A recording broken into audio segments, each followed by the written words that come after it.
Hey guys, let's get more news about Warriors, but first, don't forget to subscribe and leave your like. Kendrick Perkins names one trade target who can help revive Warriors. The Golden State Warriors have entered a retooling era. It's not a rebuild, they still have Stephen Curry and Draymond Green with Steve Kerr at the helm. But they lost Klay Thompson and they're coming off a disappointing 2023-24 season. The Warriors have made a few off-season moves so far, but there's one target former NBA player turned ESPN analyst Kendrick Perkins believes they should go after.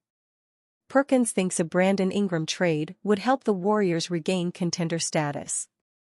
I would like to see Brandon Ingram, because we know the Pelicans are listening to offers, go to the Golden State Warriors, Perkins said. I think Brandon Ingram, alongside Draymond Green and Steph Curry, not only would do wonders for him, but would do wonders for the Golden State Warriors. This is a young man that has proven that he can go out there and average 25 a night. He's a bucket getter, most important position in the game, and I think putting him alongside Stephen Curry and Draymond Green would put the Warriors back in the thick of things, especially in the Western Conference. While chatter has certainly circulated regarding the Pelicans listening to offers on a possible Brandon Ingram trade, if the Warriors were to jump in the mix, a potential trade would almost certainly cost them some of their young players. Players such as Jonathan Kuminga, Brandon Podziemski, and possibly Moses Moody would have to be heading back to the Pelicans in a potential trade. Brandon Ingram is entering the final year of his contract with the Pelicans and could hit unrestricted free agency in the 2025 offseason. Now Ingram and the Pelicans could ultimately reach an agreement on a contract extension, but the two sides are reportedly not close in negotiations. That has reportedly led to the Pelicans in search of a potential trade partner what would be willing to acquiesce to Ingram's contract demands. Ingram has been mentioned as a possible trade target for the Warriors, but as mentioned, it's going to cost them part of their core.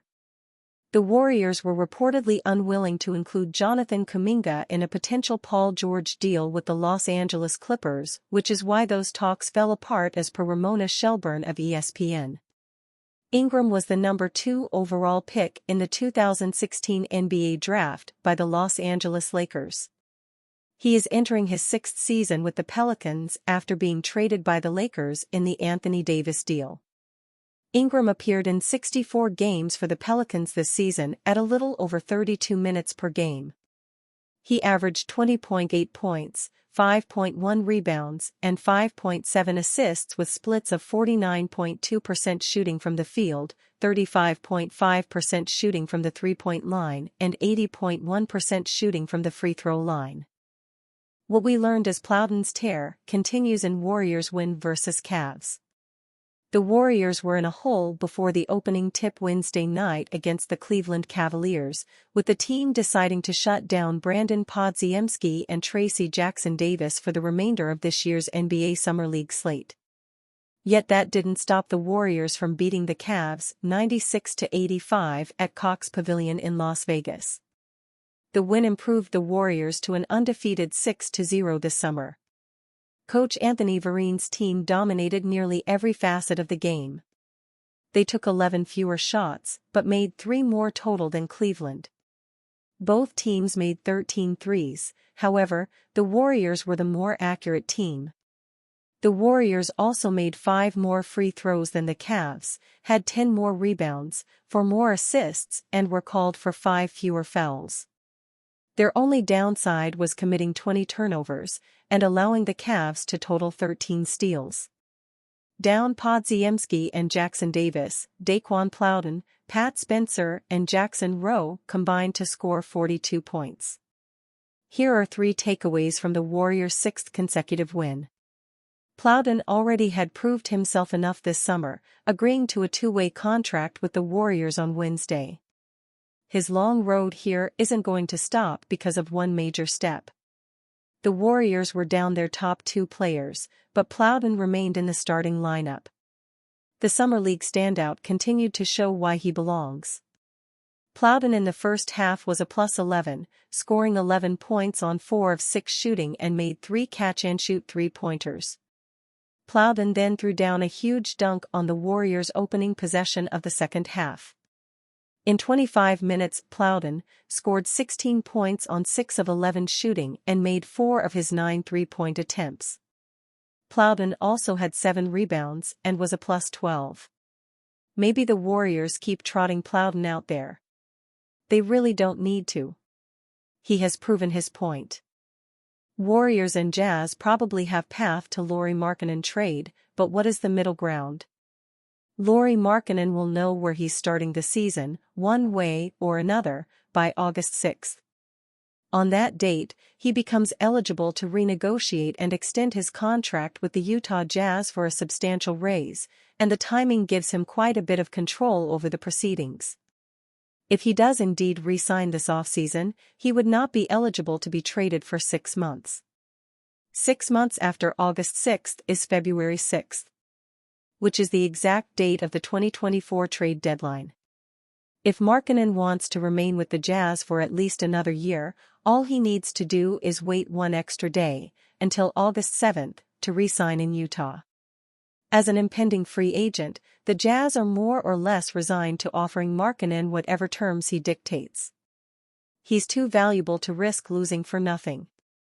If he does want to play elsewhere, he can refuse to re-sign at all. Of course, doing so would mean leaving quite a bit of money on the table. While Markkanen can re-sign with other teams, he can only renegotiate and extend with a team with the cap space to bump up his 2024-25 salary.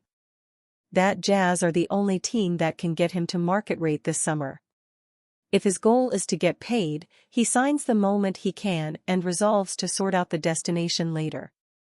If Utah is not interested in paying him, well, it had better find a trade before August 6, because if that date comes and goes without a deal, the Jazz lose a substantial amount of leverage in trade talks. All of this is to say that we have something of a soft deadline for this offseason's biggest trade target to get moved. In a few weeks, we'll know where Markkanen is playing. Of course, the existence of that deadline also gives all parties involved a set timeline in which to negotiate, and it certainly seems as though they are using it. The Golden State Warriors, by all accounts, are the most aggressive Markkanen suitor. The Athletic's Shams Charania reports that the Warriors have discussed an offer around Moses Moody, multiple first-round picks, multiple pick swaps and multiple second-round picks. That's not enough to make a deal, and the Warriors probably know that. But the Jazz are reportedly asking for all of that stuff, plus Jonathan Kuminga and Brandon Podziemski. This is obviously too much, and the Jazz probably know that too. Both sides have justifiable stances here. Golden State could credibly argue that there is no point in trading for Markkanen if they can't keep Podziemski and Kuminga. The whole goal of making such a move would be to compete for a 5th championship while the 36-year-old Stephen Curry still can. That might be 3 more years. It might be 1. It might even be none. Even with Markkanen, they'd be far from Western Conference favorites. It's entirely reasonable of them to believe that they cannot afford to give away good players. Their path to contending with Markkanen is cleanest if he only costs them a matching salary, which is conveniently minimal at Markkanen's low $18 million cap figure, and an abundance of draft capital that isn't helping them win now. The Jazz, frankly, could care less if the Warriors win right now. The entire goal of trading for future picks belonging to a team built around a 36-year-old is to benefit when they start losing later. This is the single biggest reason they want Podziemski and Kuminga. Yes, they are good players that could help the Jazz down the line. But they are also good young players that could help the Warriors win down the line when Golden State is sending draft picks to Utah. The Jazz want picks from a depleted Warriors team, not a young, renewed one built around Markkanen, Kuminga, and Podziemski in their primes. Those 2 players aren't just valuable assets in isolation. They impact the value of everything else the Warriors have to trade. So it makes sense for both sides to posture at this point. They have until August 6 to compromise. Why make your real offer before then? There's a pretty obvious middle ground here, too.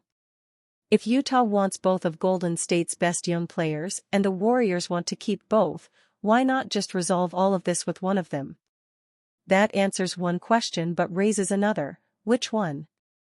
And you, fan? What do you think of the situation of Lauri Markkanen? Leave your opinion in the comments.